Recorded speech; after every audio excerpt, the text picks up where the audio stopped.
Hello friend. So in our this series we will configure LDAP authentication for NetScaler appliance. So we have two NetScaler, we have one domain controller. That's only we need at the moment. To start with, we first need to configure LDAP server in NetScaler appliance. Then we need to create LDAP policy and then we attach that LDAP server into that policy and we will create our group mapping actually into the NetScaler and then we will put the command policy. So let's start with this. To configure the LDAP server, we first go to the system on our primary NetScaler and then we go to the authentication.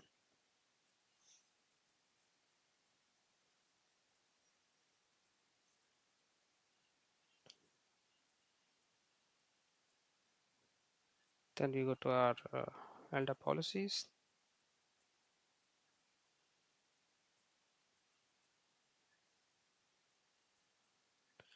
So now we have one server, but we will create a new policy actually. No problem. We click on add. We will give an LDAP server name. We can say LDAP authentication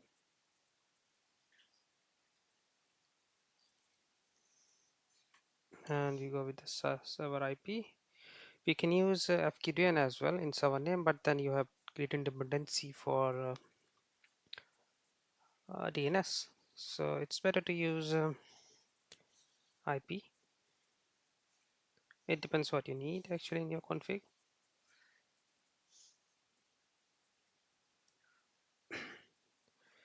This is my LDAP server name, and I will configure the type is AD. Then I will go. I'm using SSL, so it will report 636, and I have to define the base DN name.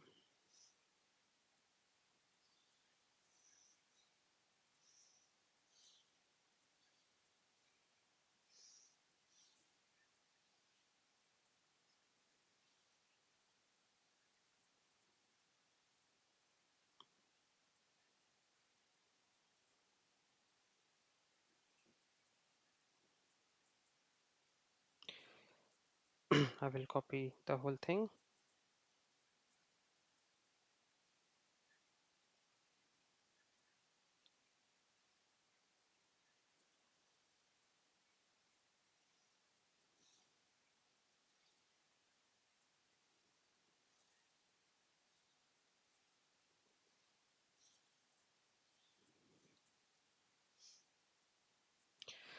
And I'm using, yeah, you have to create a separate service account for this, but I'm using, it's my lab, so I'm just using my admin account. But I don't use this in your production, or try to create a separate account for NetScaler authentication. It doesn't need to have more rights. This account must have read rights to the Active Directory. So we will do a test connection. You will see a response in the bottom which says it's reachable and LDAP response has been received and valid credential has been provided, which is very important for you to make sure you get this. I will configure the SAM account name. If you really want LDAP to do a search only in some separate OU, or if you want to do a query on whole AD domain user database, you can limit this here. I can define my attributes like a user here because my user account is administrative account is in this section. But if I don't have to do it, I just want to do a whole AD query, I just leave it blank and that will work. But yeah, I will use a default one. I don't want to limit it to one Active Directory. Otherwise, I can define a specific OU name where this query will execute. where this search filter will go. I want to allow users to change password, user required, group accrued, member of, search by clinical name, give it this, mail is okay. If you have an AD group and you want to use nested, you can definitely enable it. I'm not using, I can enable the nested group names if I need to. We'll search by this.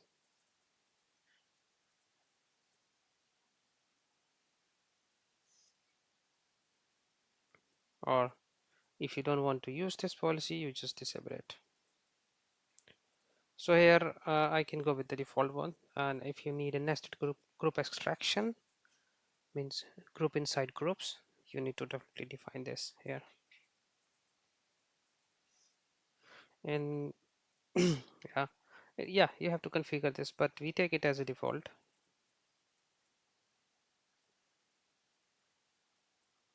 So we created an LDAP server, which is LDAP authentication.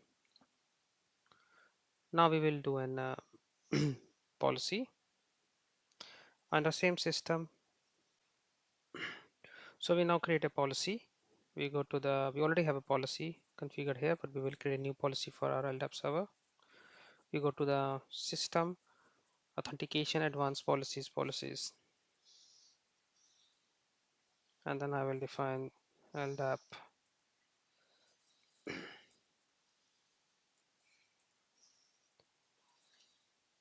authentication, type is LDAP, server is this, and then we say true. So now we have created one LDAP policy for our server. So we have created one LDAP server, we have created one LDAP policy and mapped a server into that policy which we have created. I will click on save. So now I will go to the user. Now we have to create an group mapping.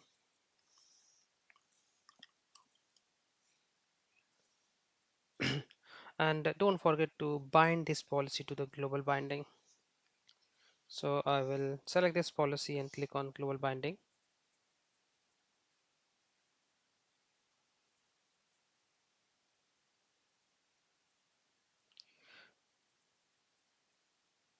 Click on add binding. Then it will show me the policy which we have, which is new one. Select it. Define an expression of 110. I can, yes, we already have one policy which we created previously, so I will just unbind this. So I don't want to use this into our testing. So now I will go and done, and we'll click on this global binding. So in global binding, you will now see I have one policy which is LDAP authentication mapped in. So just to avoid confusion, previous policy was bind. I just removed it because I was doing testing before with other stuff. But now my global binding is only one policy here, which is my newly created policy. So we are well set. Now I will go to the user account, and what I'm trying to do is I'm trying to map my AD group into the LDAP so that any user who is the member of that AD group will get rights into the NetScaler appliance login with LDAP authentication. So I will go to the user registration group and click on add. The group name should be exact as it is. It's in the Active Directory. So my group name is NSG admin. Here is the group name. It has a member is NS admin is the account which is the member of this group. So I've created a group name which is exactly as it is the AD group name, which otherwise it won't work. And I want to give access to the CLI and API. and then I want to do a command line. Command line means what kind of access he needs. So you need to define that. So I will go to the bind. So any user who is the member of this will be system admin. Insert.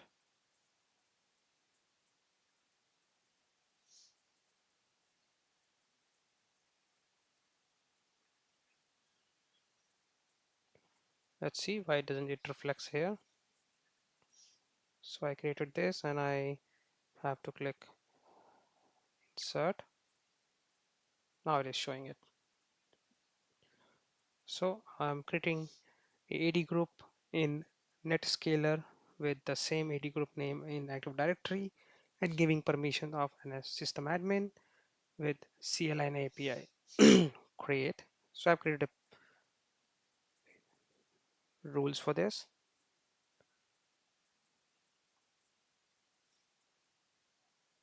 That's it. So I will save it. I will just reset the account password for this account to be sure that it works in my lab.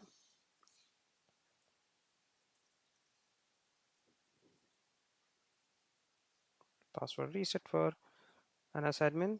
I will log out.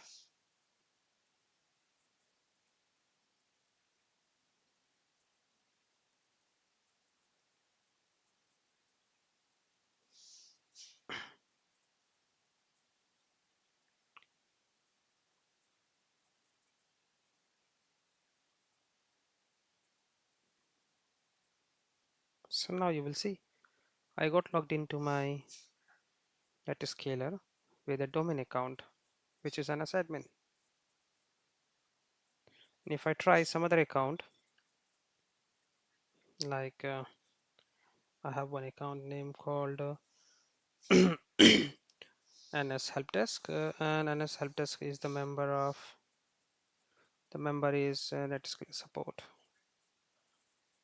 So if I try to reset its account password,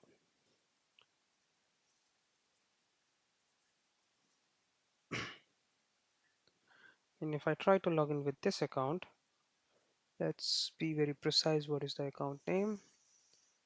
NS support.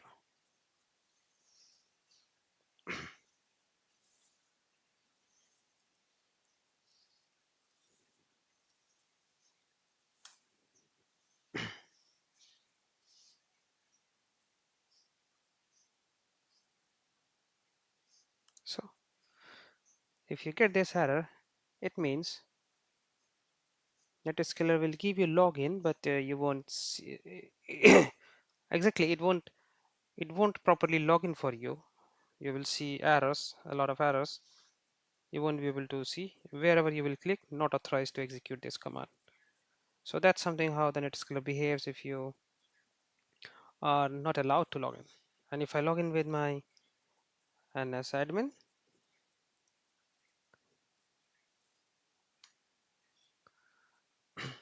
and you will see it goes very quick in. Sorry, wrong password.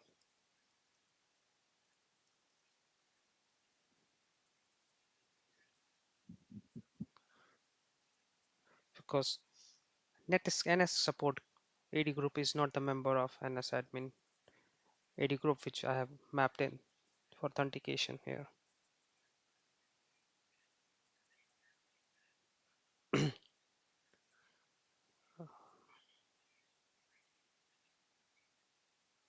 Authentication, yeah, it's in user administration and the group. So the NS support is not the member of this AD group in Active Directory. That's why we can't log in with that account and do the work.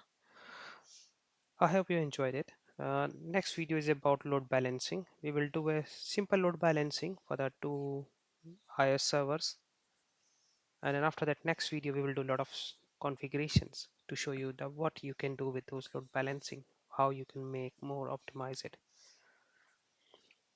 See you soon.